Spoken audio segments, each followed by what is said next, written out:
So good morning and welcome.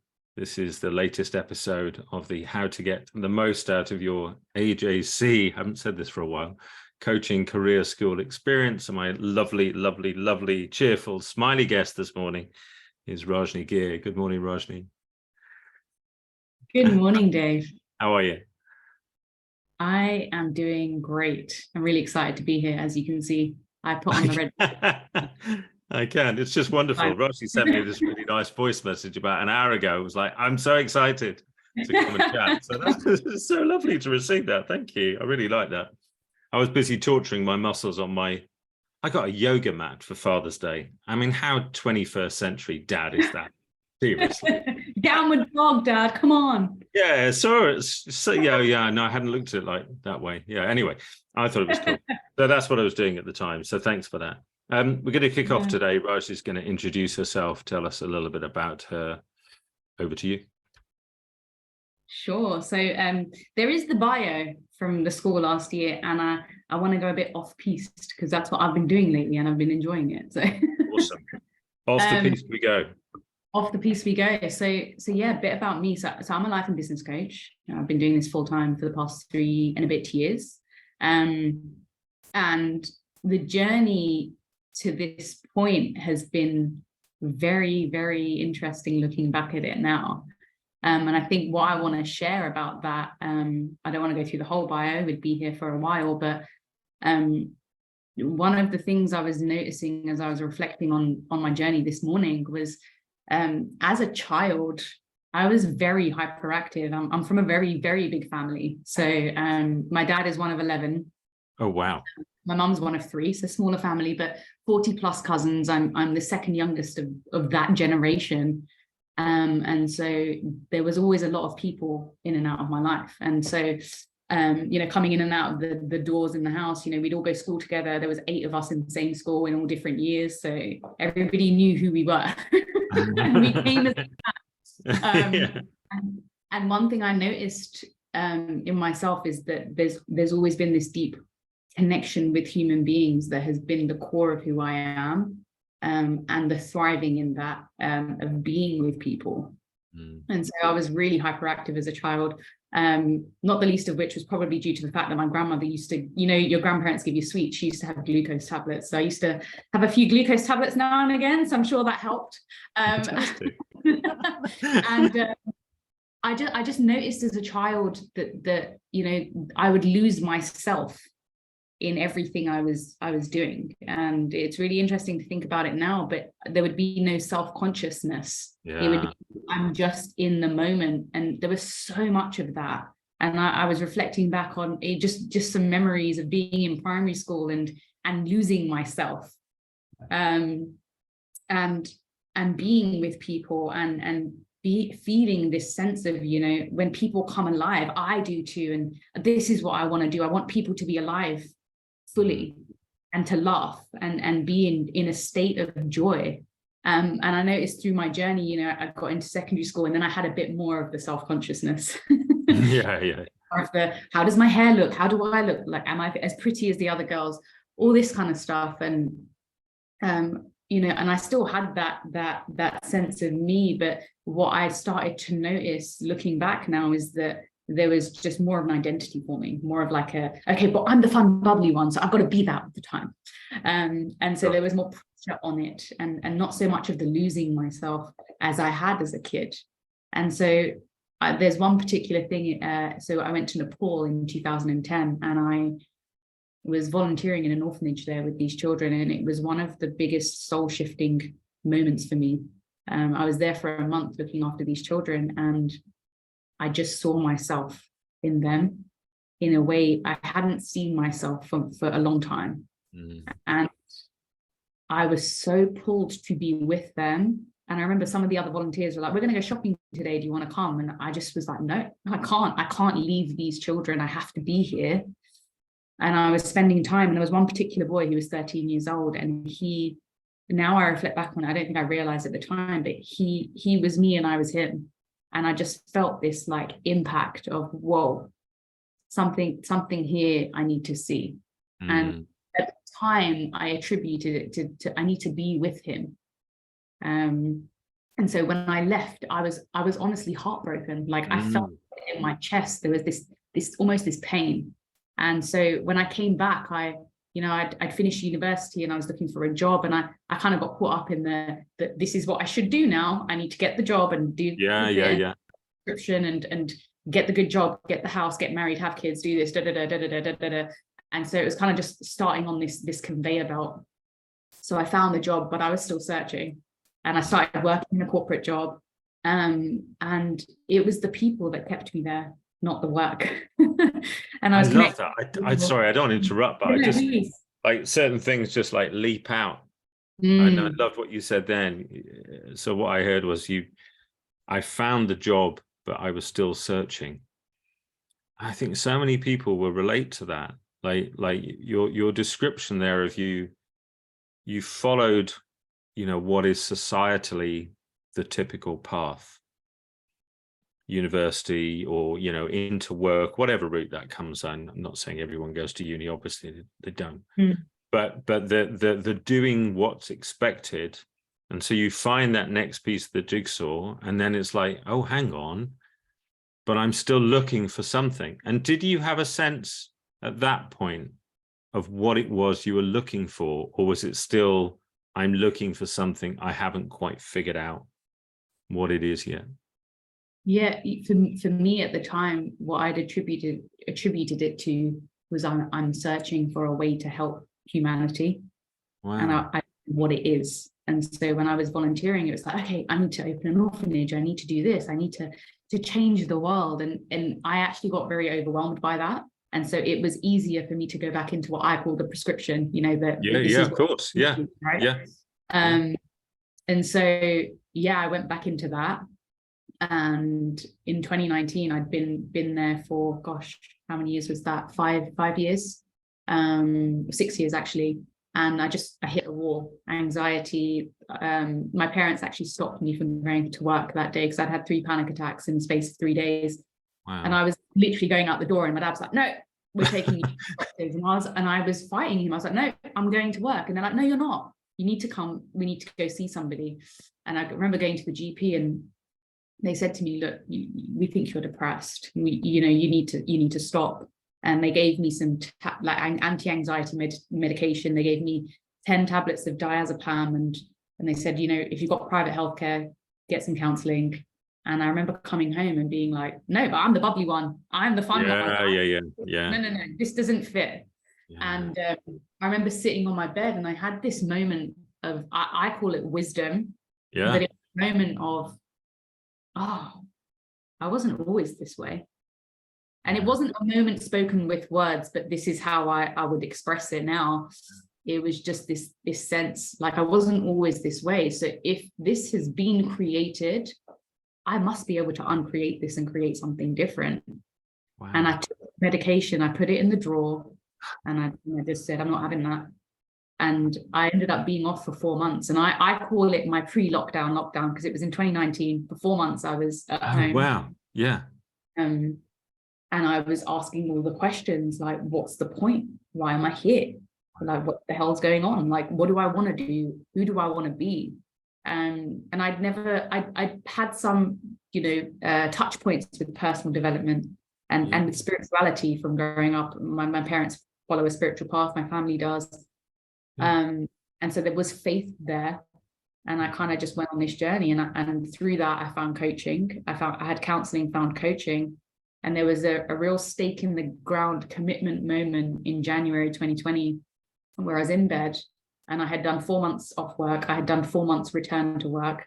And now we're in January 2020. And I just had this moment of no more. I'd enrolled in a coaching school for March that year or April that year. And I just said, no, I quit. I'm going in tomorrow and I'm quitting. And it was such a stake in the ground moment for me of, I'm committed to make this coaching business work. And I had no idea about the how. It was just the commitment. I'm there. I'm going to do this. And this is how I'm going to help humanity. But it's how I'm going to help myself first. Yeah, that's what I hear. Like for some time now, excuse me. I love what you say, partially because of like your age bracket. So we're apart in years by probably, I don't know, 25 or something years, I would imagine. But I see for a lot of people in your generation and younger generations, they're hitting the wall. I loved how you described that, because that's a phrase I've used as well. I did a talk on it in the Men's Mastery Summit in the last few weeks. And I see hitting the wall now as awakening. You go to, you know, into your standard channels of society and there's something wrong and it needs fixing. When you've been through and come to the other side, if you like, and you've got a bit more of a rounded view of this, it's like, oh, this is exciting. This is another piece of the jigsaw, another player, if you like, who's hit the wall of what they, or who they thought they were, and is now awakening to their own truth of who they are, and is ready to find a path to share that, to be that in whatever form that looks like. And it can look like a coaching practice, could look like going back into a corporate career, it could look like anything. So I love that you said that. And I think that's so hopeful for people of your generation, that there's more people like yourself around who can go, oh yeah, there's another way of looking at this wall you've hit. It doesn't necessarily have to be, okay, medication, something's wrong, fix, problems, you know, problem paradigm. This is like a gateway to a whole new depth of being, if you like. That's so cool. Yeah, and it's really powerful the way you put that. I love the words that you've put on that, because I think there was part of me that always knew I was already okay. Yeah. And I was told. Yeah. But I was being told and believing that I wasn't. But there was a stronger, bigger than me thing that was occurring. Yeah. And I think we talk about, you know, is it a wall or is it an awakening? And exactly. Well, what do you want it to be? What would you like it to be for you? Well, I think of it now that, like, for the, you know, what we might call the little self, or the me, or the sense of being an individual, it's a wall. There's no two ways about it. It's like no one would sign up for it. Yeah, anyone who's been through it is going to go like, you're not going to sign up for that. But you're right. There's then, however we want to describe it, life, God, universe, awakeness, that's what's awakening. And it's awakening to its own existence. So it's the illusion of separation, the illusion of being something separate that's collapsing. And that's what the discomfort is. Because that identity is you. I love how you describe it. This is so cool. Like, you describe the forming of the identity, and then the almost, like within a decade, probably for you, collapse of or the heavy challenge by awakeness of the identity. That's wow. Just go around talking about that. That'll do. Well, don't get me started, Dave. We'll be here all day. Yeah, oh, cool. That's good. But that's beautiful. That's so beautiful. So let's just talk coaching school for a minute, if that's okay. Oh. Like, how did you like, what was kind of going on for you when you signed up for Cush's coaching school? Yeah, it's really funny, actually. I was the last person to sign up to the school, and I got in by a fraction, the thinness of my hair, like really just got in there. So I remember speaking to Ankush, and he said, oh, this, you know, a week before, and we had a call in the diary for the week after, and then there was 3 spots left. So he messaged me on this Friday, and he said, well, there's 3 spaces left, just letting you know. And so I was like, okay. And then he messaged me again, 2 spaces left. I was like, okay. And then I was like, right. And then he goes, there's 1 left. And I was like, oh my God, okay, act now. Like, and I knew this is part of the commitment I've been living. And the stake in the ground commitment back in Jan 2020 was, I will never fail at creating this coaching business, because I will never stop. I will never stop creating. And so I called him up, and he was actually off that day, and I said, I got to speak to you, Uncle. And so we had a conversation, and he said to me, read the brochure through, and then take half an hour. And I was thinking in my head, I don't need to do that. I'm in. And so I said to him, okay, fine, I'll read the brochure, waiting there, like, Uncle, I'm in, send me the invoice. So he sends me the invoice, and then the next day I find out somebody else actually took the last spot right before me. And he said to me, but the way you showed up and the way you committed to it, like, it's fine. You're in. You committed to being part of the group. So I'm going to honor the agreement we made. And so I was like, that's the divine timing and the meant to be-ness of me being in the school. So that's how it kind of came to fruition. But I just knew I needed to be part of it. I'd already been on a journey of having one-to-one coaching with Sachin Sharma, who, you know, as soon as the school came out, I was like, okay, that's the next thing. And I very much was following my wisdom with it. And that's how I came to be part of the AJC coaching school. I love it. You know, one of my favorite, I love that story. One of my favorite things about it was there's such a good lesson for, you know, for other coaches in what you shared of that experience there.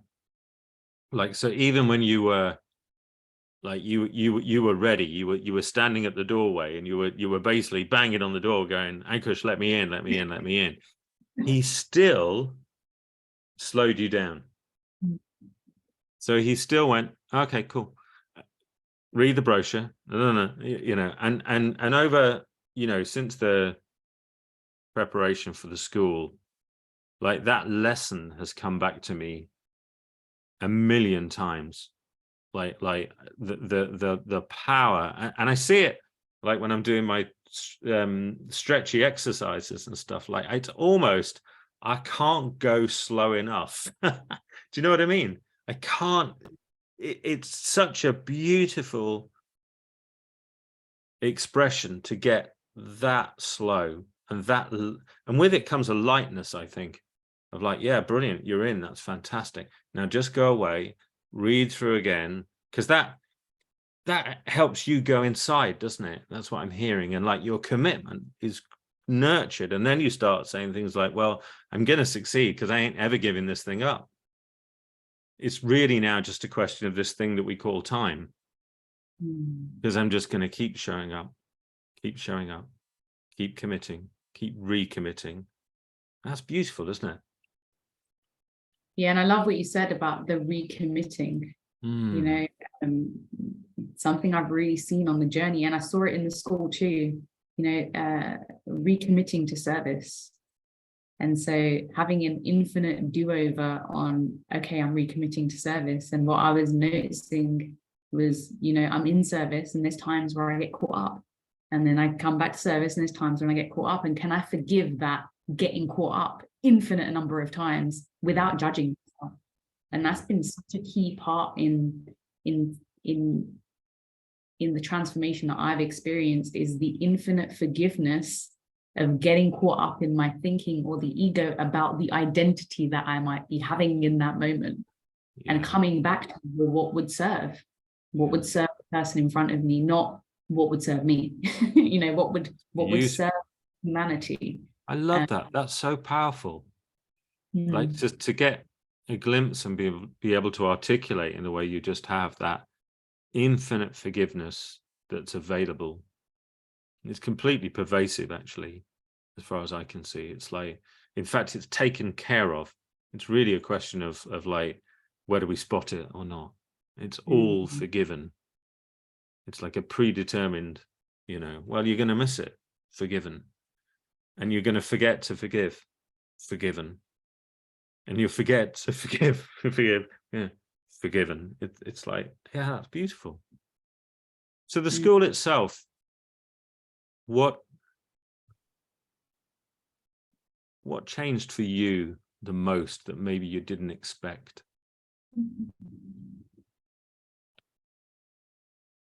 It's funny, I didn't go in with a lot of expectation.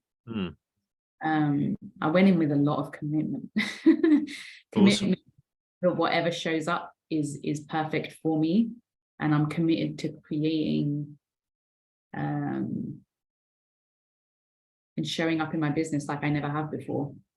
And so it was quite a tumultuous journey for me in my personal life too. I had an ectopic pregnancy about, 2 months after the school started. And so I had an operation, we lost the baby.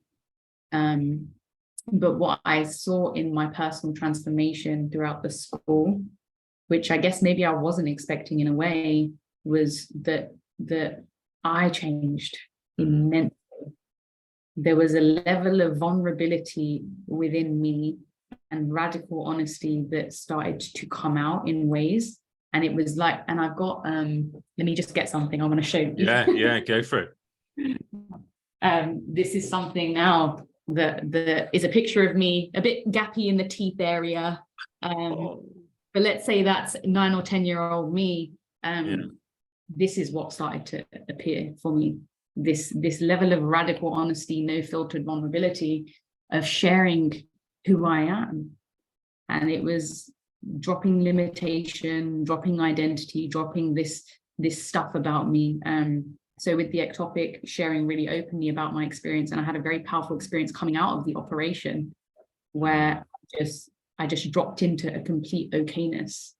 And physically I wasn't okay, right? If you looked at me from the outside in, I wasn't okay, but I was so okay. And I had this 7-hour moment, is what I call it, from when I came out of surgery to the morning when they turned the lights on. And I was just okay. And it was just so powerful. I'd never experienced anything like that. Wow. And then I created my document during that time too. What, during the 7 hours? No, during the during school, that period. 7 hours during the school. And it was something I really struggled with actually initially. It was coming to face with the personal judgment I had on me that I found extremely, extremely difficult at the time. Wow. And it was something that on the final day of the school, I stood up in this vulnerability and radical honesty, and I had to forgive myself in front of everyone. That's what my wisdom is telling me. Forgive yourself that you haven't yet created the document, because the document already exists within you. And so it's already there. You just have to put pen to paper. That's it. And it was a really powerful experience for me, because yes, there was so much in the way of, ideas and creativity of how you can create your business, what we can do together, so many powerful moments and shares. But for me, ultimately, it was who I became in all of that was the journey that I won't ever forget. And my document was completed just after the school finished. And the past few months have been absolutely phenomenal for me. Like, my life has just exploded. And I feel like I'm living from this place in a way that I haven't since I was a kid. And it's to watch it unfold in my business, in my personal life. Like, there's so many things I could talk about that have changed for me. My marriage, relationship with my parents, my in-laws, just it's an across the board thing, which I guess I wasn't expecting. Yeah. Well, it's almost like it's sort of hidden, isn't it? You can't, I don't think you can imagine what life as 10-year-old you in older body would be like until you're there. And it's like, wow, hang on, like everything shifted, all the relationships, how you are with you, how you are in your business. And I think that's one of the most fascinating aspects of this journey. It is about creating a coaching practice, and no doubt about it, but it's so much more about creating the you that would be able to do that. Yeah. And to really be service. And that's just amazing. You know what? I'd love, sorry, go on.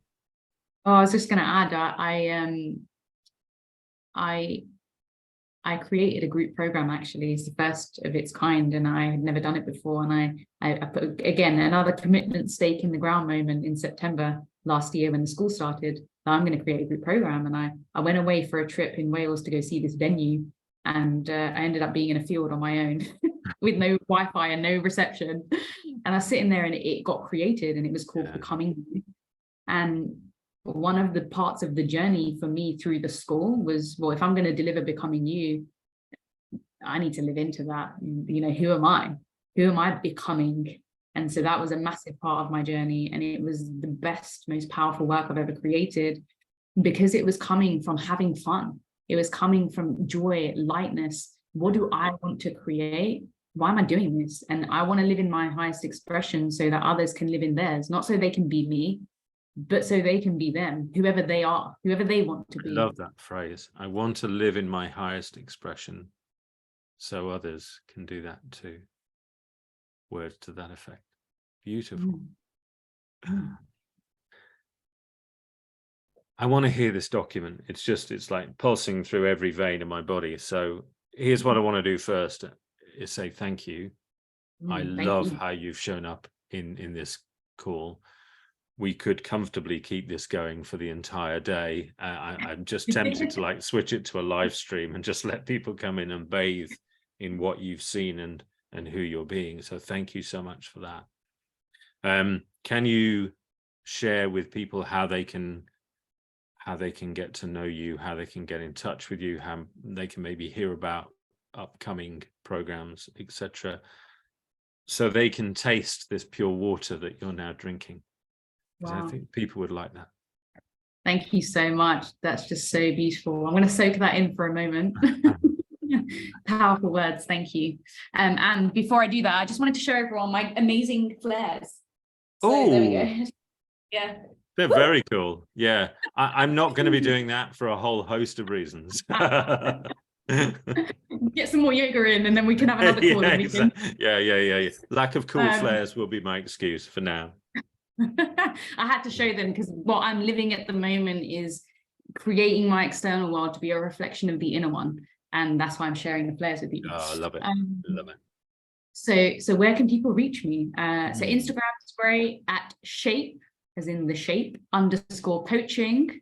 That's me. You can feel free to send me a DM if you have any questions about what we talked about today, or you're curious.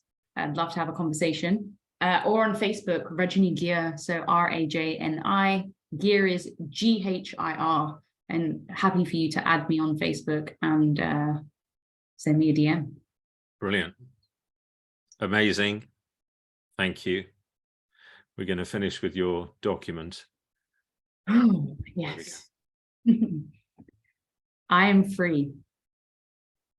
I am eternal forgiveness in that I am beyond all judgments of myself and others, especially my own. I am that I instantly forgive and forget the past. I am the piercing light of abundance shining openly and freely on every living thing with the might of 1,000 suns. I am perfect timing in that I am always exactly where I need to be. I am infinite love.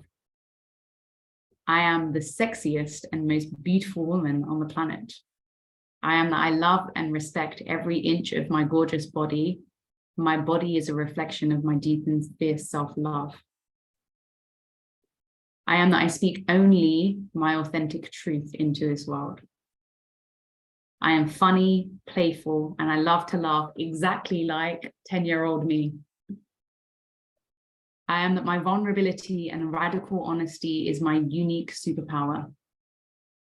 I am an unapologetic stand for my truest self-expression. I am that I was born from the infinite wisdom of the universe.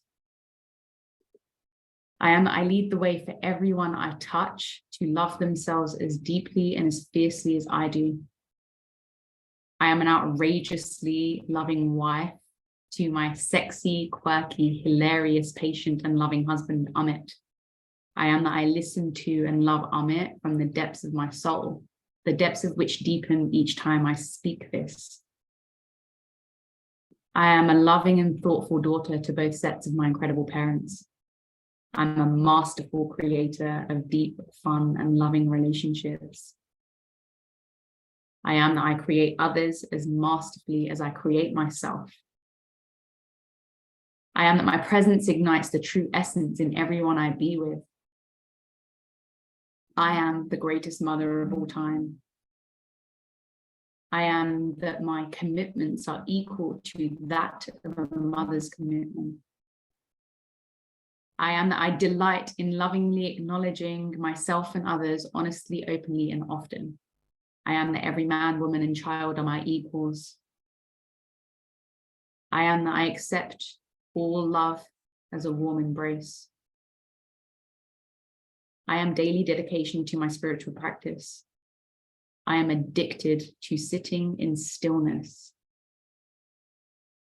I am that I honor all of my emotion. I am that I wield the power of divine thought to create my reality. I am that the mind is my best friend and faithful partner. I am that I experience wisdom with crisp clarity and I take immediate action. I am unwavering in my faith. I am that my life is beautiful to me only always. I am the living embodiment of wealth and success. I'm an eternal student and I love to learn. I am that there is no distinction between work and play. There is only who I am being. I am that creativity and originality are my lifeblood. I am that everything I create comes as easily as breathing. I am the radiant embodiment of Shakti, the supreme being of divine feminine energy. This is who I am, and I embody the name Rajni.